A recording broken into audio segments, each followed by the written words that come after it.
Financial ruin. America and nations around the world are giving Vladimir Putin that simple choice as he pushes on with the largest European war we've seen in decades. 7 News reporter Colin Roos spoke with both of Ohio's senators today. He joins us to explain the role they see for the Buckeye State in punishing Russia's oligarchy. Colin. Taylor, with the chaos and disaster in Ukraine, it's surprising to some to hear that peace talks are bringing some results.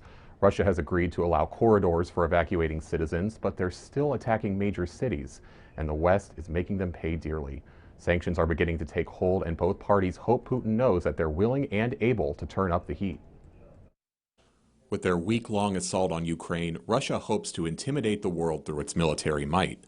But the explosions hide a crucial reality. The Russian economy is hurting. Their currency is now worth less than 1 cent of U.S. money, and their stock exchange closed in an attempt to cut losses. It's a result of the worldwide pressure campaign on Putin to pull back his westward marching soldiers, something Ohio Senator Sherrod Brown says his government brought on itself. They've, in so many ways, pushed their people down to help their leaders rise. That's kind of the country's history. He's the chairman of Congress's Banking and Housing Committee, and he's set on emptying the Kremlin's coffers. Senator Brown introduced the No Most Favored Nation Trading with Russia Act, which will put tariffs and trade barriers in place. And the financial pain gets even more personal. The White House put out a list today of Putin's cronies, a list of high-ranking officials who will have their assets frozen. Taking away these yachts and third and fourth multi-million-dollar homes, these thugs around Putin who essentially stole this money from the Russian people. Ohio's Republican Senator Rob Portman is on board too.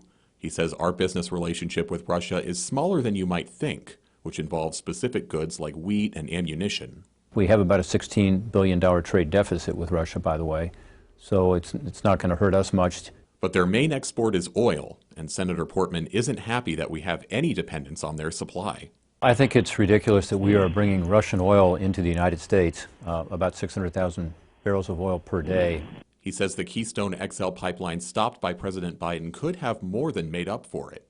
Senator Portman specifically points out the potential of Ohio's natural gas that's yet to be unleashed. We have an opportunity to play a role here to be able to make us energy independent again, which, as we've seen in this crisis, is clearly a national security issue, not just an economic issue.